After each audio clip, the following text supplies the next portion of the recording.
Not only have I called Donald Trump as a selection, we see things continue to move in a combative direction with China. First discussions of a currency trade war, and now we see North Korea firing ICBMs and announcing that, in just a few years from now, they're going to have over 100 nuclear weapons. The question is, how did North Korea, as a supposed wild card, get to this particular place? Through the complacency of multiple U.S. administrations, from the help of Russia, from the dedicated help from the nation of China. So we're going to document that today. We're going to document these links between North Korea and China, what's known, at least on the surface level, as we see people talk about how Obama was not actually very hard on North Korea at all. And so what this really should be doing is raising concerns about the bigger picture, what's really going on here. So I'm going to be covering a few reports for you now. China is praying for business as usual as Trump takes office. While past American presidents have threatened to get tough on China, Beijing is starting to consider the possibility that Trump might actually pull the trigger. Trump has strongly criticized China's currency management and trade practices, unwillingness to rein in North Korea, and unlawful military activities in the disputed South China Sea. So it's a powder keg. We have China saying don't cross this red line with Taiwan. Trump does it. We see John Kerry and others telling China, don't you cross this red line with what you're doing in the South China Sea. And China says, and I quote, no one will stop our military war games. This is also today's news. From Reuters, China's military will carry out drills regardless of foreign provocations and pressure. According to the Communist paper today, saying that the exercises far out at sea, like those conducted recently by its sole aircraft carrier, will become the norm. This will become the norm. And by 2020, they're going to have a lot more of these aircraft carriers. And the South China Sea is going to be even more militarized.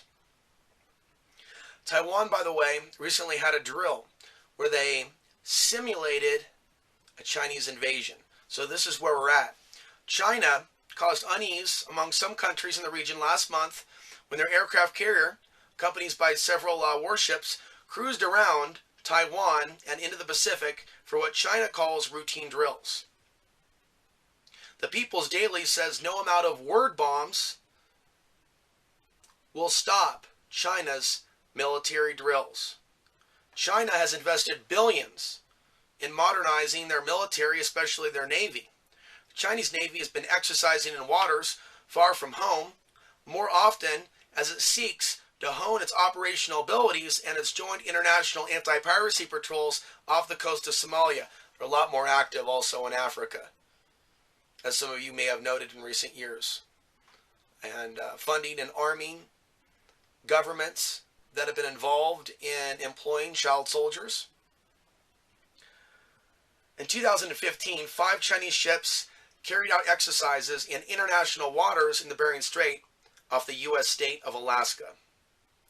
Okay, so there's a lot there, but now let me cover this, because this is something that has evaded the consciousness of a lot of people.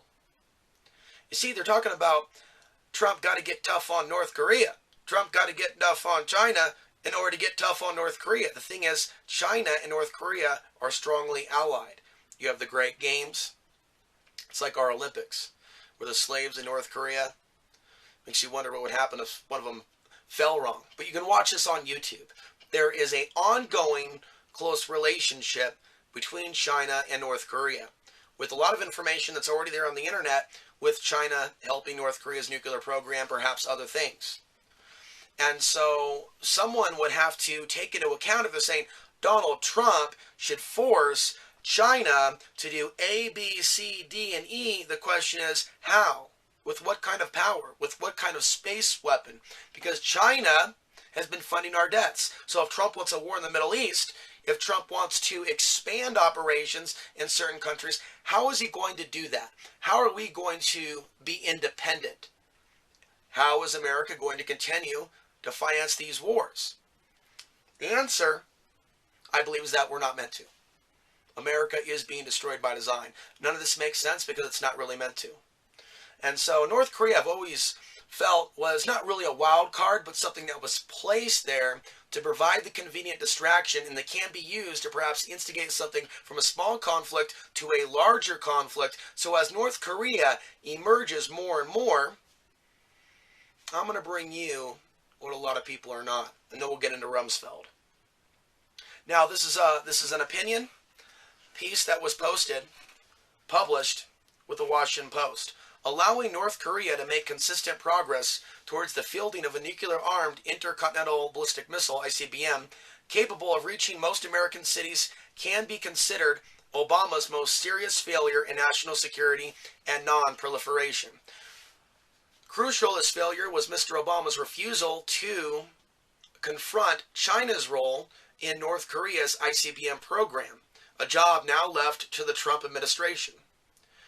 The imperative for doing so is clear. North Korea may soon test its ICBM, saying on January 8th that it can launch it at any time and anywhere.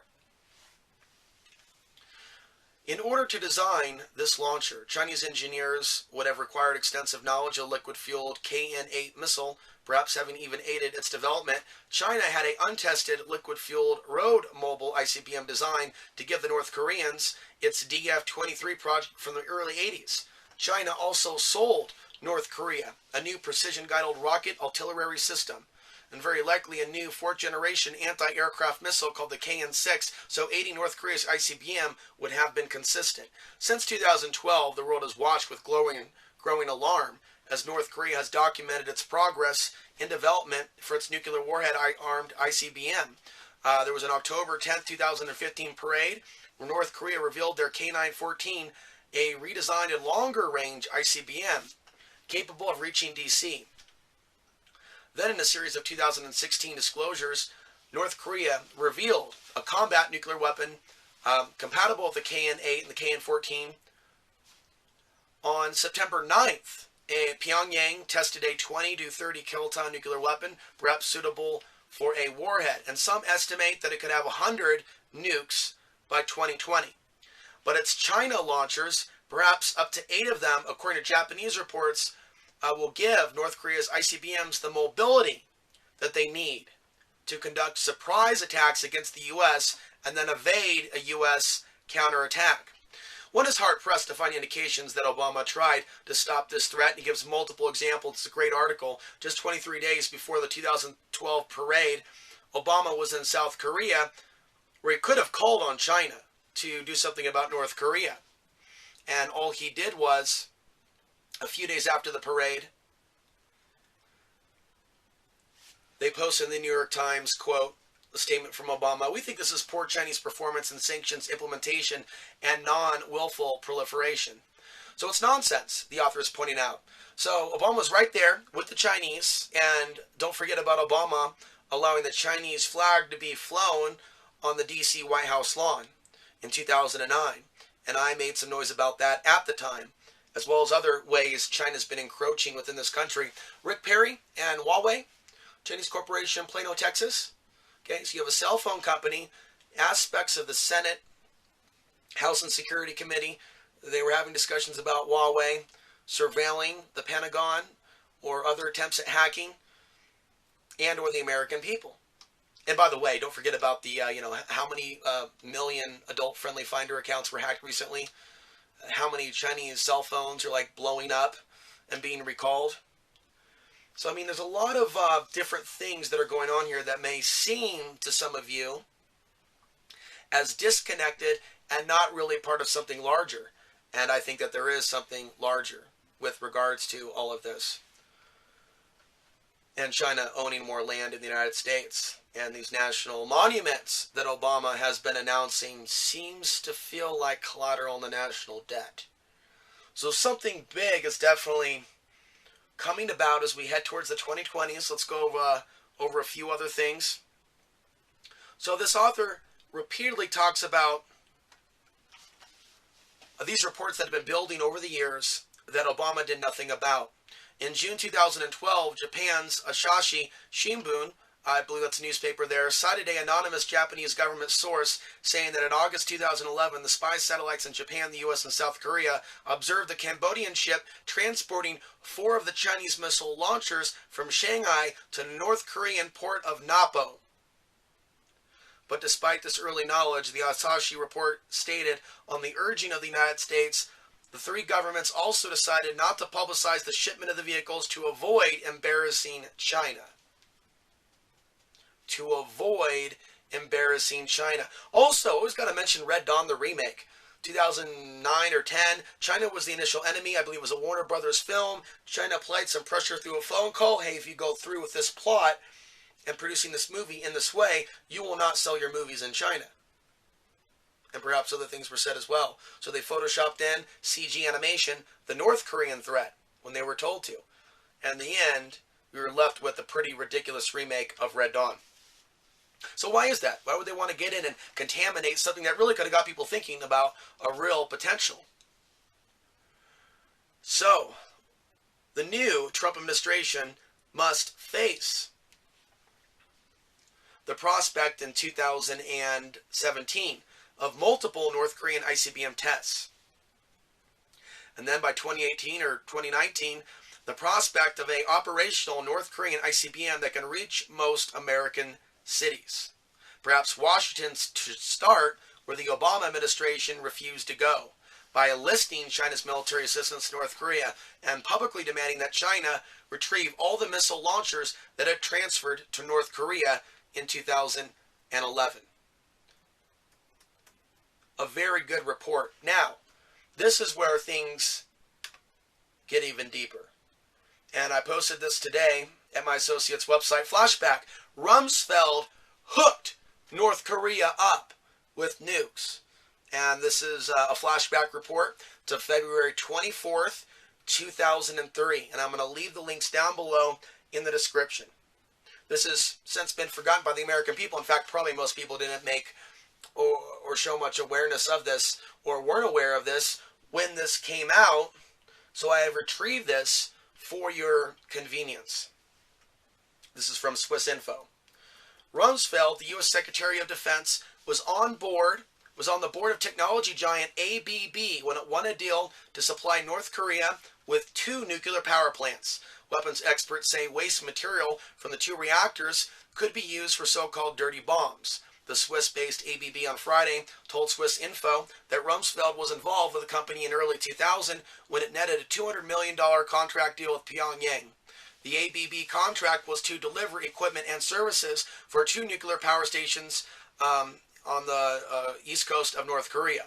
Rumsfeld, at the time that this report came out in 2003, is one of the Bush administration's most strident hardliners on North Korea. And he was a member of ABB's board between 1990 and February 2001 when he left to take up his current post. Right? Got Rumsfeld, the Pentagon, we're going to take on this North Korean threat. But North Korea helped set him up, and China also helping set him up, showing a link between Rumsfeld and China setting up and helping the same group. Okay? Setting up and helping and financing the same group. You would think of Russia over here, or Rumsfeld over here, China over here, and then you actually find Russia, China, and the United States, and perhaps we're going to find about some other governments, helping North Korea get to where it is today in its ICBM development. Truth is certainly stranger than fiction, but some of you, as well as myself, we've already seen this example with China getting to where it is today because of the United States, because of help from Israel, because of other forms of help that even came from their connection with England. And so these things are already taking place, and I want to remind you that I reported in 2008, 2009 that the Singaporean Air Force Base has been training at Mountain Home. Singaporean Air Force Base. Think about that. A foreign Air Force training in the United States in Idaho. And so there are some reports that I put out with regards to that. And so when you see this, you see more of this hardcore evidence that is documented. that has been documented even by the mainstream media, and where our future enemies have been financed, supported, assisted by members of our own government. A spokesperson for ABB in this report said that Rumsfeld was at nearly all the board meetings. He declined to indicate whether Rumsfeld was made aware of the contract with North Korea. Oh, maybe Rumsfeld wasn't even aware of it. The ABB contract was a consequence of a 1994 deal between the U.S. and Pyongyang to allow construction of 2 reactors in exchange for a freeze on the North's nuclear weapons program. The Bush government has repeatedly used the agreement to criticize the former Clinton administration for being too soft on North Korea. Rumsfeld's deputy, Paul Wolfowitz, has been among the most vocal critics of the 1994 weapon accord. Dirty bombs. Weapon experts have also speculated that waste material for the 2 reactors could be used for dirty bombs.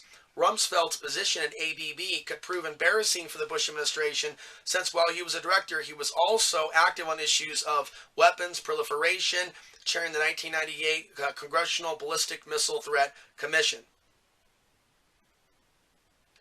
And then in this report, I also added in the information that came from Democracy Now!, which ran with the headline, "Did Rumsfeld aid North Korea's nuclear program?" A new report reveals Rumsfeld was on board of the Zurich film ABB, which sold North Korea 2 nuclear reactors.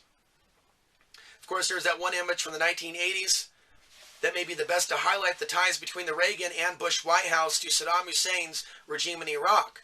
And it is a picture of Rumsfeld shaking hands with Hussein himself. So a lot of people, picked up on that. And they should have gone deeper. They should have gone deeper. How many people have been exposed to that photograph in the Project for the New American Century, but they don't know that North Korea has been set up to play this role? So I think that you're going to see a lot of people that support Donald Trump. They're going to call for this dude to be tougher on China, and they're going to not realize how this war with China has been built for many, many decades. It's not really about Obama. It's not really about him when you deal with, NATO and the U.S. troops on Russia's doorstep. There's an aspect of our shadow government that is still in operation that Donald Trump is serving. That's why with Barack Obama leaving, you're not going to see a change in foreign policy. That's why you didn't see a change in foreign policy when George Bush left. And Obama literally received the baton from Bush. And Obama himself literally said, we're going to have an orderly transition of the military from myself to Donald Trump. He said in a statement last week, a orderly transition of the military, of control over the military. So I believe that the endgame agenda is World War III and America to eventually end up with another stand-down type of situation to where our defenses go down.